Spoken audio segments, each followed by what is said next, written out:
ګرانو کتونکو ګلپاڼه احساس منشیات اسپتال د آیس په نشه کې بوخته علاج معالجه او الحمدلله 90% چې کومه ده دې کې بهتري راغلې ده خو د ګلپاڼې د ژوند یو ډېره ترخه قصه ده او ټول وجود چې کوم دی نو دغه ظالمانو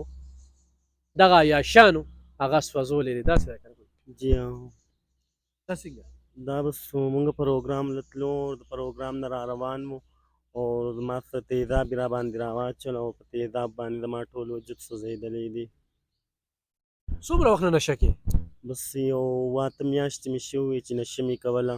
خو الله دې منشیات والا هسپتال چې څونه دي سلیمان سرجي شول او ثابت سرجي شو نور دي الله دې هغو خوشحاله و آباد ساتي سره ستاسو مونږ له لاس راکړو زمونږ مرسته یې وکړه مونږ یې هسپتال ته راوستو علاج یې راله وکړلو نو شکر الحمدلله بس زمونږ علاج برابر شوی دی او اوس په دوراله جاب ګوري جاب باندې به کوي دوسر کېږو آیس پر اسکل نور به څه څه آیس به مې څکل چرس به مې څکل بس نور مې څه نه دي او آیس په څنګه ملاوېدل آیس به کارخانو شاکس کې ملاوېدل د هغه ځای نه به م راوړل ټوله شپه به تاسو ګډاګانې کولې نو څه ټایم کې به څکل نو بس ګډاله چې به م تلو څکله به م هلته به میدانونو کې مې هم څکله بس کم ځای کې چې به و آیس داسې نشه دی چې توبه استغفار مې دی باتروم ته هم دی خدای دې د چا په دشمن هم نه څکلی کېږي نو هلته به باتروم کې به م څکې اوس بهتري وینې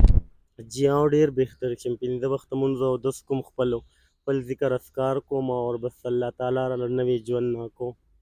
الله تعالی ولا نوې ژوند احساس منشیات اسپتال 400 غنی خان روډ وسیله جوړه شوله او ډېره زیاته بهتري پکې راغلی په ګلپاڼه کې د ګلپاڼې سم نوم چې کوم دی نو هغه قریب الله دی او د بټخیلې ملکن ډیویژن اوسیدونکې ده ډېر د سخت ژوند دی تیر کړی دی او اوس چې کوم دی نو په دغه اسپتال کې د هغې علاج معالجه روانه تاسو هم ورته دعاګانې کوئ ګرانو کتونکو دا بې زبانه خلکه د دوی چې کوم دی نو هم خیال وساتئ الله دې نه کي چې ستاسو په کور کې داسې را پیدا شي بل دا قاتله نشه دغه دنده چې زموږ د بچو پنده ده د دې نه اجتناب وکړئ چې څوک هم آیس کې ایویات یې وتښته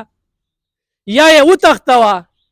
یا یې ختم کا یا یې علاج وکړه ځکه چې تا وجني نو د دې شانې قاتلانو نه ځان وساته څوک چې آیس کې دا ایټم بم دی چې چا په کور کې وي نو دا غورې بارود دی دې بارودو نه ځان وساتئ